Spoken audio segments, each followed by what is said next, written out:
l'invité de la matinale. KTO Radio. Ce samedi, veille de la solennité du Christ roi, les jeunes chrétiens sont appelés à se retrouver pour vivre en diocèse. Les journées mondiales de la jeunesse ce samedi coïncident aussi avec la Sainte Cécile, sainte patronne de la musique et des musiciens. Une double opportunité qui a inspiré plusieurs diocèses comme celui de Saint-Denis qui propose un week-end du chant grégorien à la basilique cathédrale. Son curé et recteur est notre invité d'ailleurs ce matin. Bonjour. Bonjour Maxence. Merci d'être avec nous, Père Jean-Christophe Elbecq, en ce samedi matin. Alors, faire découvrir du chant grégorien à des étudiants et à des jeunes pros issus de la banlieue parisienne, c'est une proposition assez étonnante. Alors c'est une proposition qui est faite pour vivre la prière de l'Église avec une de ses formes reçues depuis des siècles, et on va vivre ce week-end et la prière monastique qui s'est vécue dans cette basilique cathédrale pendant près de 12 siècles, puisque Saint-Denis a été une abbaye bénédictine depuis le roi Dagobert jusqu'à la Révolution. Et puis on va vivre en même temps la louange contemporaine, et tout ça c'est la prière de l'Église qui va nous rassembler avec notre évêque, Monseigneur Étienne Guillet, avec également le père abbé de Solesmes, don Geoffroy Quemelin, et puis bien d'autres adolescents, collégiens, lycéens, jeunes adultes qui vont être là. Voilà, c'est l'Église qui est rassemblée. Et pourquoi faire découvrir cette richesse musicale du chant grégorien aux jeunes ? Alors la proposition vient d'abord de l'association pour la canonisation de Don Guéranger. Il est mort il y a 150 ans. Il y a une année jubilaire qui est proposée. C'est lui qui a refondé l'abbaye de Solesmes et qui a réintroduit le chant grégorien dans la prière de l'Église au XIXe siècle. Et il se trouve que ce chant grégorien est né notamment à Saint-Denis. Et donc il y a et la création et le renouveau. C'est bien ce que vit l'Église dans notre diocèse de Saint-Denis, dans de nombreux lieux du diocèse où il y a et fondation d'église et attache à une foi très ancienne reçue par les parents. Il y a de nombreux catéchumènes et puis il y a beaucoup qui transmettent ce qu'ils ont reçu. Voilà, comme on y est invité dans l'Évangile, l'ancien et le nouveau sont associés, on puise dans l'un et dans l'autre. Vous avez parlé d'ailleurs de ce temps de louange qui est une louange de style plus actuel, plus moderne. C'est complémentaire avec le chant grégorien ? En fait, je crois que c'est pas d'abord les modes qu'il faut regarder, le mode d'expression, la manière de prier, mais celui à qui on s'adresse. Dans le chant grégorien, on loue d'une seule voix, par le plein chant, le Dieu unique, par la louange contemporaine avec la diversité des instruments, des voix et des rythmes.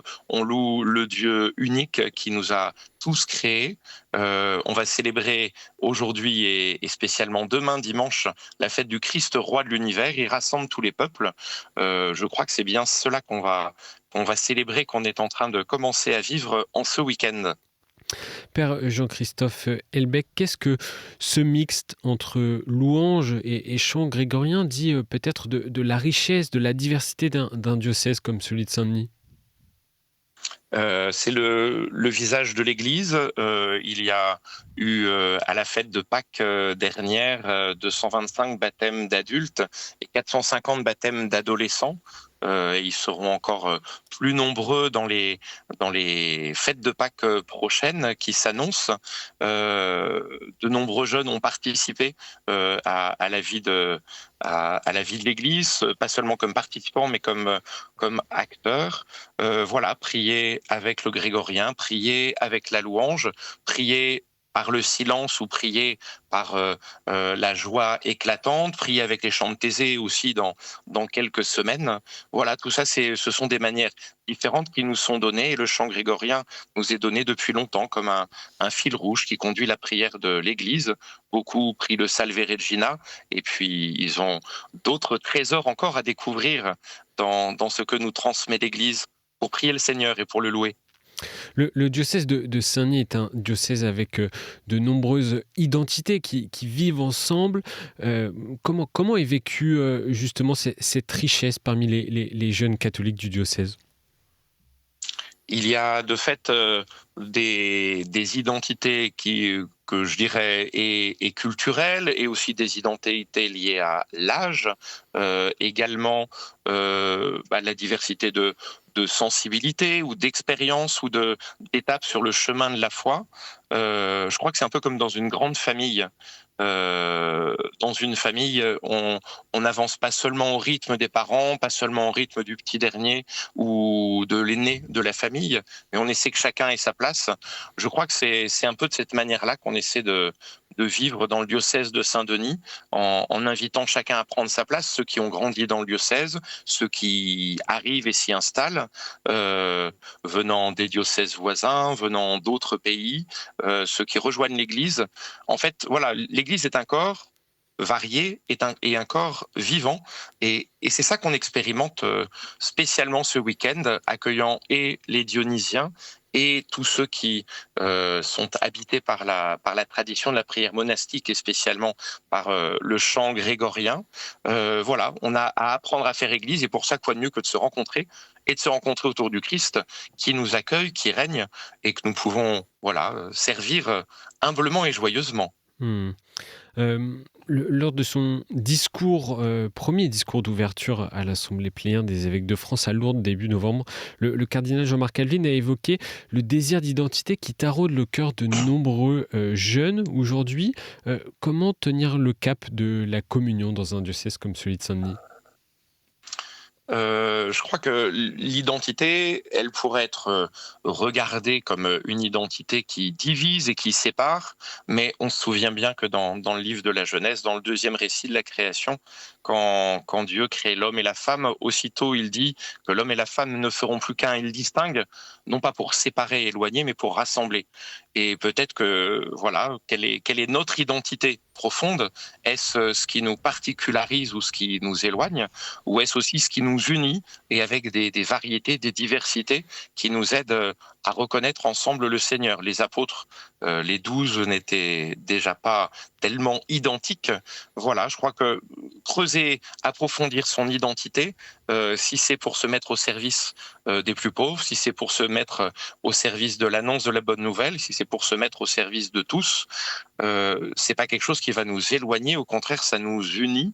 On le voit et on le vit dans le diocèse de Saint-Denis, souvent avec la pastorale des jeunes. Je peux vous donner un petit témoignage ou un écho. À la fête de Pentecôte dernière, un pèlerinage a été organisé au Mont-Saint-Michel pour les collégiens de 4e, 3e, les 13-15 ans. Ils étaient plus de 500 à participer. Et je me suis rendu compte le deuxième soir, en relisant la journée avec l'équipe d'animation, en les écoutant, en les regardant, que parmi la quarantaine de responsables de ce rassemblement, 5 personnes avaient plus de 30 ans et tous les autres avaient entre 18 et 30 ans. Vous voyez, il n'y a pas de question d'âge, il n'y a pas de question de... voilà, chacun peut prendre sa place. Il y a un dynamisme et une vie, une confiance que l'on peut faire à beaucoup de jeunes. Et je crois que voilà, l'identité, elle est celle d'un adulte, celle d'une personne avec beaucoup d'expérience, ou celle d'un enfant. Chaque vie et chaque identité, chaque témoignage est à encourager et à accompagner dans cette grande famille qu'est l'Église. Père Jean-Christophe Helbecq, vous avez parlé du dynamisme, notamment lié aux nouveaux baptisés, 225 adultes, vous l'avez dit notamment. Pourquoi cet enjeu pastoral autour de la communion concerne particulièrement l'accueil des catéchumènes ? Quand on découvre, quand on arrive, on a tendance à chercher, on désire chercher le cœur, l'essentiel. Et comme dans l'amour d'un couple, il y a souvent une première étape qui est celle de commencer par vivre à deux, par vivre un amour qui peut être d'une certaine manière fusionnel. Je crois que l'amour pour le Seigneur des catéchumènes, de ceux qui découvrent ou redécouvrent la foi chrétienne, est souvent tellement tellement brûlant qu'on peut oublier ceux qui sont autour, comme un jeune couple qui ne voit pour elle que lui, pour lui que elle. Et on a besoin d'un petit peu de temps, d'accompagnement pour que cet amour puisse, on découvre qu'il rayonne, qu'il bénéficie à d'autres, il se nourrit de la relation avec tous les autres, avec la famille, les amis, les collègues et ceux qu'on ne connaît pas encore et que le Seigneur veut mettre sur notre chemin. Voilà, je crois que c'est un peu comme un jeune couple, cet amour d'une personne qui rencontre le Christ, de l'époux qui rencontre son épouse, du Christ qui rencontre ses membres de l'humanité qui ne le connaissaient pas encore. Voilà, et d'où non pas cette vigilance, mais ce soin particulier d'accompagner, d'aider à avancer. Les évêques d'Île-de-France l'ont compris puisqu'ils ont convoqué un concile provincial pour ensemble prendre soin de ceux qui arrivent et veiller à notre manière de vivre à leur côté. Concile qui débutera début 2026. Les jeunes du diocèse de Saint-Denis prennent-ils conscience des responsabilités missionnaires auxquelles ils sont appelés avec ce dynamisme autour des jeunes baptisés ? J'évoquais il y a quelques instants cet exemple pour le pèlerinage du Mont-Saint-Michel. Je crois que c'est un exemple éloquent. Des jeunes adultes qui se prennent en main, qui pour certains pour la première fois organisent un pèlerinage et qui ont permis que beaucoup de fruits, de joie, d'annonce de la bonne nouvelle, d'accompagnement des catéchumènes se vivent. Ça se vit aussi localement dans beaucoup de paroisses où non seulement les jeunes se retrouvent entre eux en groupe, mais ce que je constate ces derniers mois et ces dernières années, c'est que de plus en plus, ils entendent qu'ils peuvent répondre à des responsabilités, répondre à des appels, et qu'ils les prennent vraiment dans une équipe d'animation paroissiale, dans une équipe pastorale, dans une responsabilité d'animateur, de responsable de groupe d'aumônerie, ou de nombreux groupes, ou en cherchant un lieu de spiritualité, une fraternité d'oraison carmélitaine, ou un groupe de louanges fondé avec d'autres, ou un lieu pour se former, comme Even, ou un groupe de partage biblique. Voilà, beaucoup d'initiatives et en prenant le soin des autres, en accompagnant les catéchumènes à leur tour. Souvent, les catéchumènes sont de leur génération, sont leurs amis qui les invitent, qui les accueillent et qu'ils sont heureux d'accueillir. Père Jean-Christophe Helbecq, une dernière question. Vous étiez à Rome, je crois, cet été pour le jubilé Exactement. Des jeunes avec une délégation du diocèse de Saint-Denis. Il y a les JMJ en Corée qui se profilent en 2027, où le dialogue entre foi et modernité sera au cœur des réflexions pour ces jeunes. À quoi doivent-ils être attentifs, selon vous ?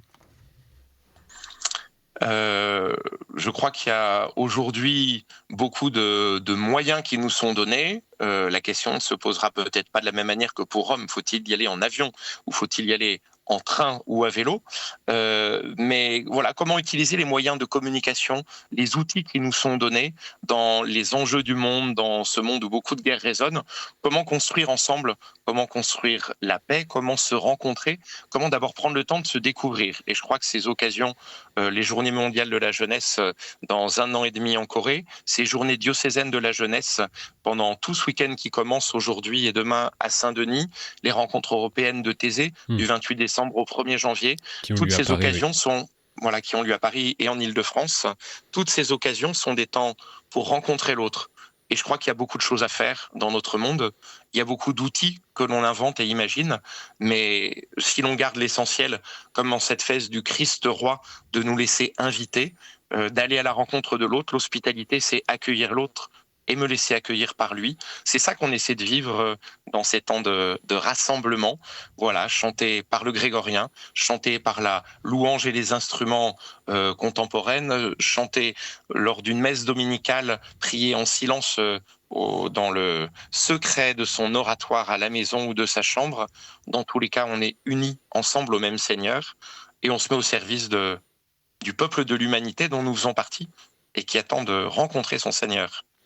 Père Jean-Christophe Helbecq, curé et recteur de la basilique cathédrale de Saint-Denis, merci d'avoir été avec nous ce matin. Merci.